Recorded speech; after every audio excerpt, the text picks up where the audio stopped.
Yeah, hey guys, didn't get to go to the movies today to view Brooklyn as I promised, because of some unforeseen reasons and unforeseen circumstances. So I thought that now that I have the time in the evening, I thought that what would I do to pass the time. So I thought, hey, I haven't seen some classic movies in a while. So I popped in my from my DVD collection Star Trek Two, the Wrath of Khan, which is an excellent movie in the Star Trek movie universe. So as I told in my very first video, the Star Trek Horizons review, I'm a very big fan of Star Trek. So from a very early age, I remember my dad used to go to this work trips to Sweden, so to the neighboring country of Finland, and he used to bring me these videos, Star Trek's, Star Wars, James Bond's, whatever. So I fell in love immediately with Star Trek, the older movies, and I remember seeing this Star Trek 2, The Wrath of Khan, for the first time, maybe around 95, 94. So I'm not quite sure, but I still remember the feeling it left me, though, because because it was just so different from anything done today or even then back in the 90s. But especially it's different from the movies and even Star Treks made today.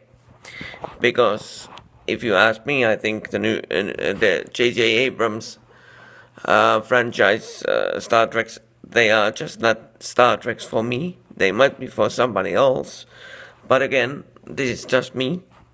So I don't like them. I don't hate them, but if I can avoid them, I will avoid them. So yeah, back to the Star Trek to the Wrath of Khan. I especially like the feeling of the movie because it's so 80s and late 70s. All the furnitures in the cabins and all the set designs and well, the visual design is like perfect for me. That's how I would envision, for example, the bridge of the Enterprise and so on. So yeah, there's some great actors in this. And there's, of course, William Shatner, there's Leonard Nimoy, there's DeForest Kelly, there's James Doohan, there's George Takei, Walter Koenig, and hope I didn't, and Nichelle Nichols, of course. And you just can't find an ensemble cast like this that will appear in many movies and a TV series anymore. To my like, I don't know, I just feel that they are so right for the part, and yeah, their acting together is perfect. This movie is directed by Nicholas Meyer. The direction is excellent. And what I like the most, I haven't checked who's doing the visual effects in this movie, but I really like those because although there's a lot of special effects, there isn't too much, and it doesn't like kill the story of the movie, to which I will get later, a bit later. And then we come to the villain of this movie, played so beautifully by Ricardo Montalban. I hope I pronounced his name correctly. But he's the quintessential Kahn.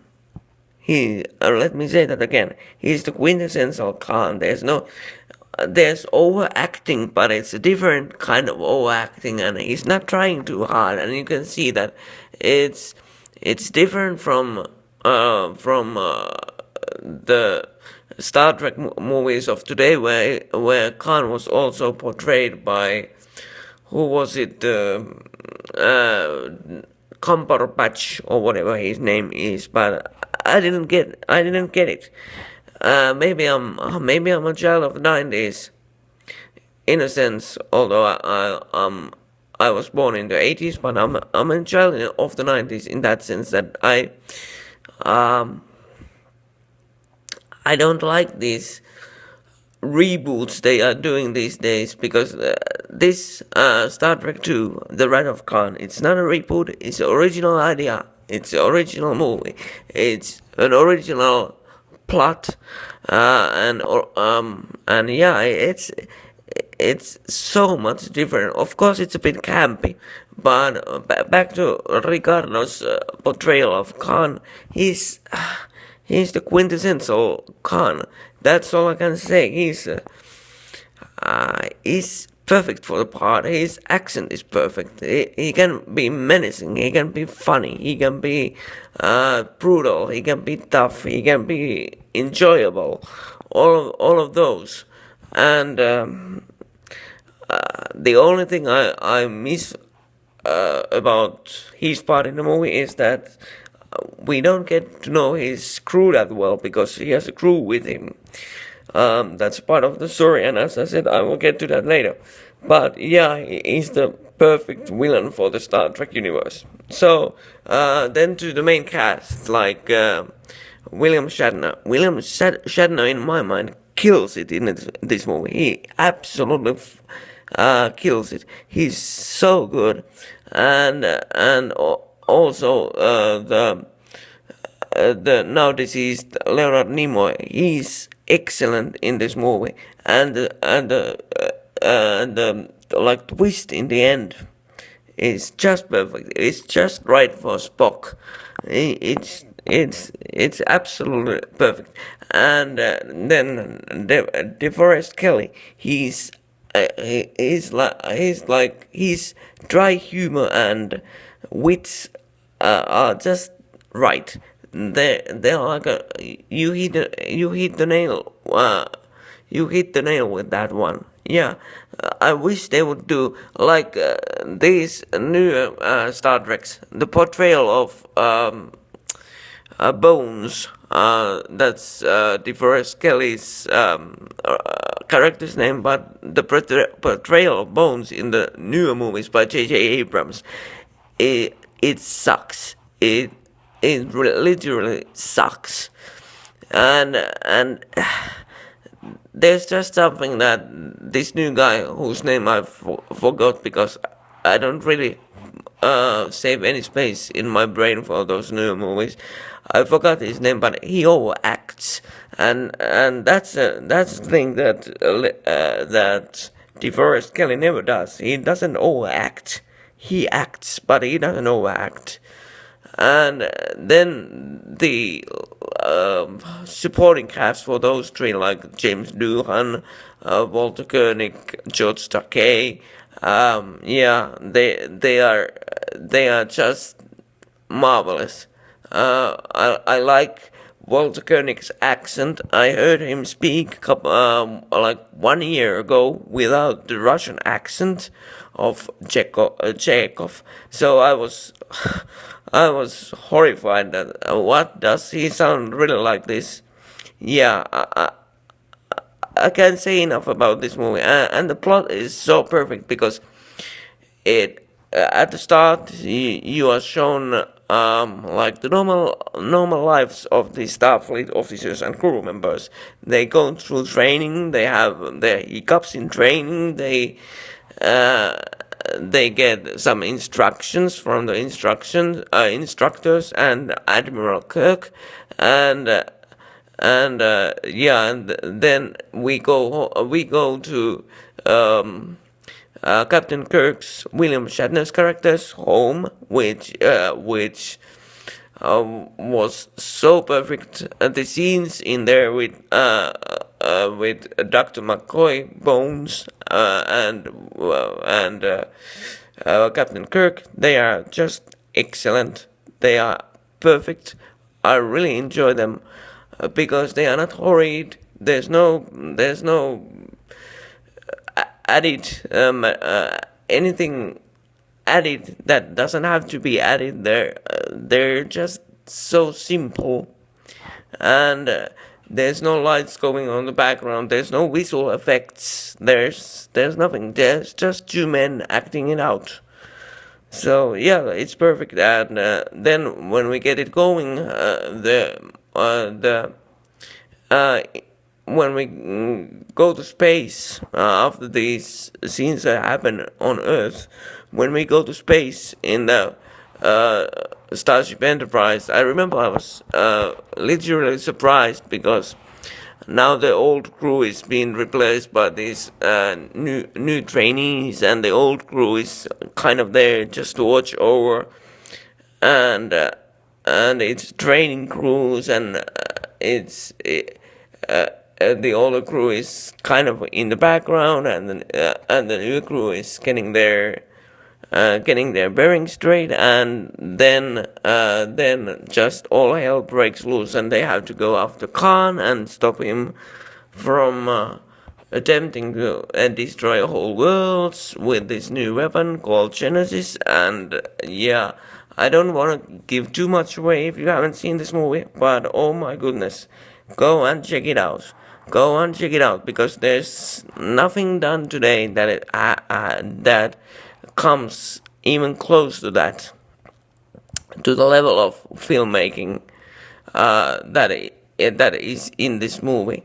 And yeah, I would I would give this movie like 10 stars or even 20 stars because um, Star Trek fan, there's, or for me personally, there's kind of the thing that I would call Star Trek, the real Star Trek, which holds these old movies like the motion picture Wrath of Kahn, Search for Spock, Voyage Home, Final Frontier, Undiscovered Country, then Generations, then what was it? First Contact, then Insurrection, then Nemesis, and then of course the old series, like for TV series, like Star Trek The Next Generation, Star Trek The Original Series, Star Trek Deep Space Nine, Star Trek Voyager, and then maybe, but just maybe, like Star Trek Enterprise, because Enterprise kind of was stupid in my mind. But yeah, those are the real Star Trek that I would consider real. I wouldn't even consider these new Star Treks real Star Treks. They are just something that look and sound like Star Trek. But if you wanna get to the what is essential in the Star Trek movie universe, it's these movies like like Wrath of Khan. Yeah, that's if you want to get into Star Trek, start there, or the original series. But actually, I would start with the movies. And if you really want to get psyched and like into it, I would really look at Star Trek Wrath of Khan because there's everything. There's action, there's drama, there's humor, there's great interaction between characters. There's a great villain in Kahn, as I just said. There's the main cast is excellent. They all of them just floored it in this movie. It was so perfect. So yeah, I don't know what else to say other than, oh yeah, sorry, and I have to mention that there's this a character called Savik, Lieutenant Savick, who is played by Kirstie Alley, and it was her breakout role during the early 80s. She is perfect. They for the for the next movies like Search for Spock and Voyage Home, they changed the actor. I forgot this new actor's name, but she wasn't it. She wasn't it. But this Kirstie Alley is just made to be this Lieutenant Savick of the Vulcan people. So yeah, I really enjoyed her portrayal of that character as well. Then what else to say? Yeah, I don't know. I guess I'm gonna watch some all the Star Trek movies now, and maybe do something like this in the coming days, in the coming weeks, to see if I have the time, because I have some other like hobbies going here at quite a huge quite a huge speed at the while, but at the moment. But yeah, if you want to see some good sci-fi action, go and check out this movie. Rent it. I don't care. Rent it. Buy it. If you are so lucky that you happen to live in a place that shows old sci-fi movies still in the theaters, sometimes go and check this out. I would be so jealous of you if you could do that, because that would be one of my like cinematic dreams come true. And yeah, but that's it really. Maybe I'll do a couple more of these Star Trek reviews this week, or this week, this like tomorrow and Sunday, but most likely next week. But yeah, as I said, go and check this movie out. It's 10 out of 10 stars. It's that good. It's the quintessential Star Trek. You won't get a better Star Trek anywhere, anytime, at any price. Go and check it out. So, that's it. Thanks, guys.